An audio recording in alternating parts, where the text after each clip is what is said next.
Okay, so we're diving into the Iliad today. Right. This huge epic, right? Everyone knows it. Trojan War, Achilles, all that. Yeah, it's one of those stories that just keeps resonating. But it's interesting, isn't it? Because the more you look into it, the Iliad, the more questions pop up. Oh, absolutely. Like, who was Homer really? Was it even one person? How did people first hear this story? Those are the big mysteries, aren't they? Yeah, and it feels like every scholar has a different take. Right, and just sifting through all those opinions can get overwhelming. That's what we're trying to do today, cut through the noise and get to the core of it. Exactly. Like it's sort of essence of Iliad studies. I like that. What we're going to do today is really focus on the early days. How did this epic come to be?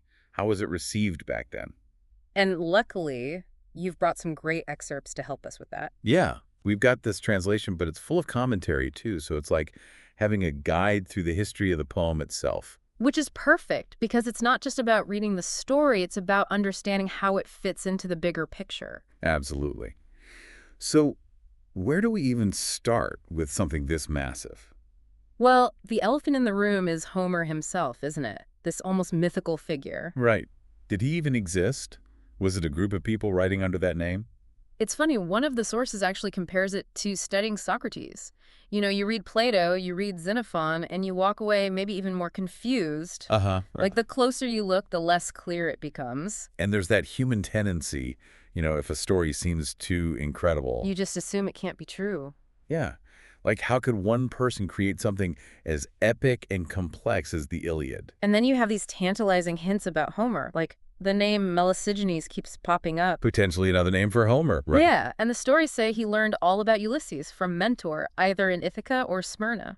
There's that connection to the Odyssey right from the start. And get this, there's even a story about Melesigenes going blind, either in Ithaca or Colophon. The blind bard. Such a powerful image. And then there's another story about him going to banquets and reciting his wanderings. Wow, so he was like a living epic himself. It really captures the imagination, doesn't it? It does. But our source is right to caution us. We can't just get swept up in the romance of it all. Right, we have to look at the evidence, too.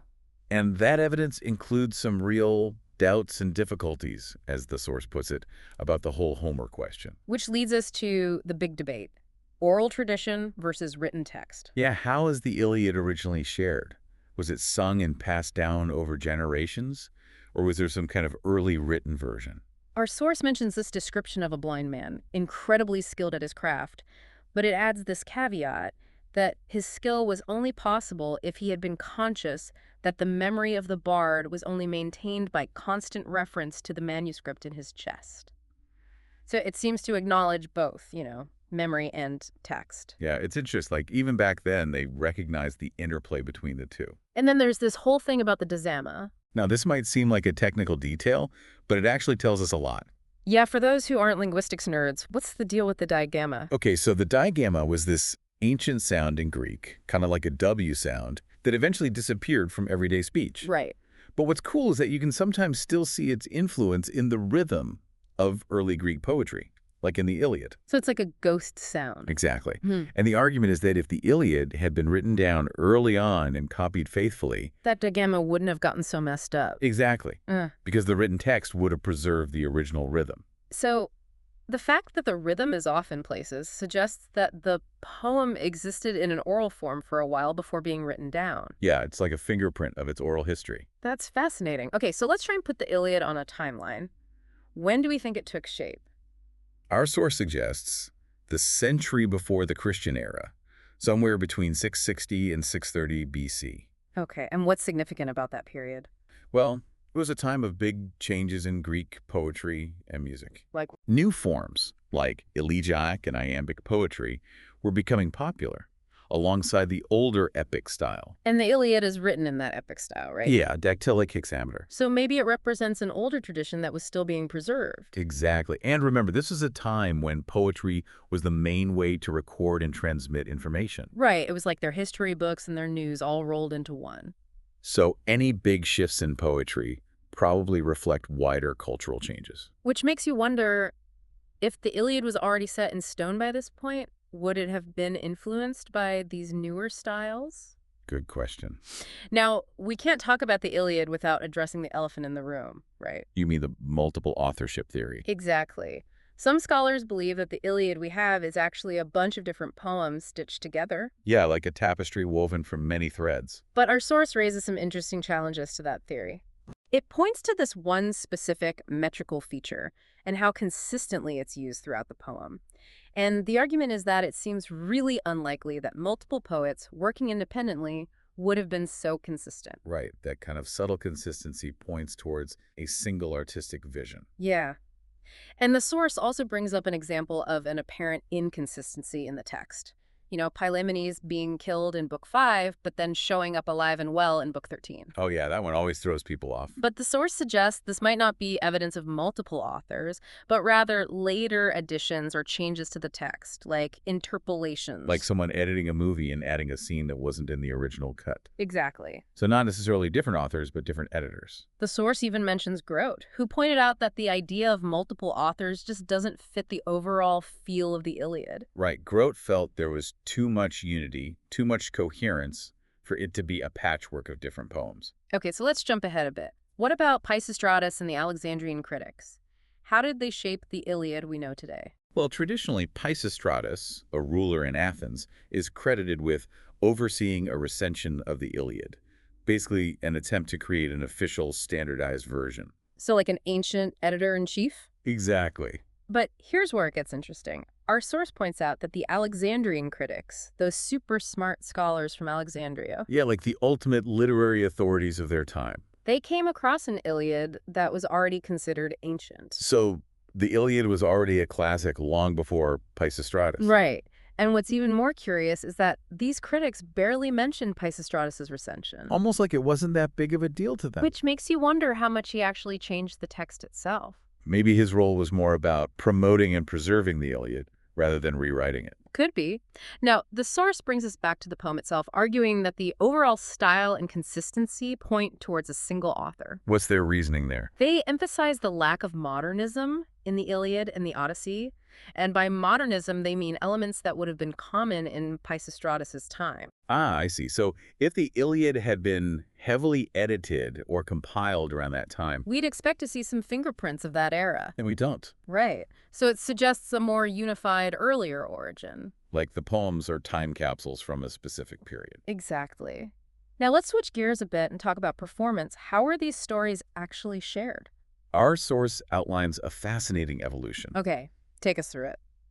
So initially, they imagine these stories as simple ballads, maybe recited with some basic intonation. Like a storyteller around a campfire. Exactly. Then it evolves into a more formal recitative, possibly with a repeating musical phrase, To help with memorization. probably. And finally, actual tunes get incorporated, again, likely as a memory aid, So it's like the stories become more and more elaborate over time. yeah, building on each other. And the source places this figure, Melesigenes, who they believe was Homer, around 400 years after the Trojan War. That's an interesting time frame. Right, like he's not making this stuff up out of whole cloth. Exactly. He's drawing on existing traditions, existing stories. And the source suggests that he saw the potential in these ballads and shaped them into something grander. A true epic poet. Now, the source acknowledges that the text might have picked up some minor errors over time, minor wounds inflicted by poetasters or negligence of copyists. Right, like typos and scribal errors. But they stress the importance of higher criticism to really appreciate the poems. What do they mean by higher criticism in this context? It's about looking beyond just the words on the page, considering the historical context, the cultural background, the overall structure of the work. It's like being a literary detective. Exactly. You're piecing together clues to understand the deeper meaning. And the source is adamant, even with these potential flaws, that there's a single authorial voice behind the Iliad and the Odyssey. They even say that while historical evidence might point in different directions, the poetical evidence points towards one person. It's that sense you get when you read it, that it all flows from a single imagination. Now, you also brought along Pope's preface to his translation, which offers another perspective. Oh yeah, Pope had some strong opinions about Homer. He did. He called Homer the writer with the greatest invention of any writer. What did he mean by invention, exactly? For Pope, invention seems to be that core creative spark, that ability to come up with new ideas, characters, stories. The raw material of storytelling. Right. And he contrasts it with judgment, which is more about organizing and refining those raw materials. So invention is the foundation. Exactly. And Pope argues that Homer's true genius lies in his invention, his ability to create this whole world from scratch. And he even observes that Homer's fancy, his imagination, seems to get stronger as the poem goes on. Yeah, he compares it to a chariot wheel picking up speed. It's like the story itself fuels his imagination. And then the Pope contrasts those more technical aspects of writing, like exact disposition, just thought, correct elocution, polished numbers, With what? with Homer's poetic fire, this vivida vis animi, that vivid power of the soul. That's what sets Homer apart. Right. And he argues that this poetic fire can shine through even in works that aren't technically perfect. It's that spark of genius that transcends mere craftsmanship. Exactly.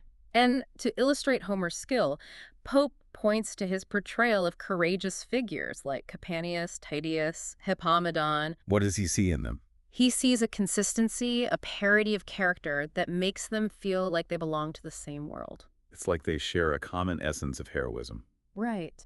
And Pope also praises the naturalness of Homer's character speeches, how their words flow directly from their personalities. It's that attention to character that makes them feel so real. And he loves the little details in Homer's descriptions, especially in the battle scenes. He talks about the variety of incidents, the unique ways the heroes are wounded and die, It's not just a generic battle, it's a tapestry of individual stories, and he points out how the battles escalate in greatness, horror, and confusion. keeping the reader on the edge of their seat. Right. Pope also addresses some of the criticisms of Homer, often attributing them to a lack of understanding of the original Greek. He was a big defender of Homer. He was, and he even mentions those who try to separate Homer's personal skill from the Iliad's success, suggesting that its fame is more about historical circumstance than actual merit. But Pope strongly disagreed. Oh yeah, he believed that Homer not only invented poetry, but also surpassed everyone who came after him. He uses that image of a mighty tree growing from a strong seed.